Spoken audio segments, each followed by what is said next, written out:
మన జీవితాల్లో విధేయత లోపించినప్పుడు మన ప్రార్థన వీగిపోతుంది.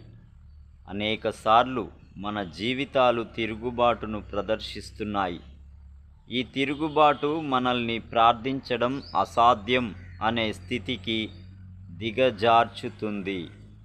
అవిధేయత జీవితం ప్రార్థించడాన్ని అసాధ్యం చేస్తుంది. అవిధేయత జీవితం ప్రార్థనా గది తలుపుల్ని మూసివేస్తుంది.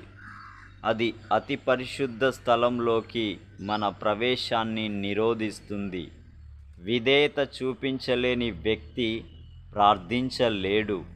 మనం శక్తివంతంగా ప్రార్థించాలంటే మన ఇష్టాయిష్టాలు పూర్తిగా దేవునికి సమర్పించుకొని లోబడాలి. మన అంతర్య స్వభావంపైనే సమస్తం ఆధారపడి ఉంటుంది. మన రహస్య ఉద్దేశాలు మన స్వభావాన్ని నిర్ణయిస్తాయి, మన ప్రవర్తనను నిర్దేశిస్తాయి. కావున మనం శక్తివంతంగా ప్రార్థించడంలో మన చిత్తము ప్రముఖ పాత్ర ధరిస్తుంది.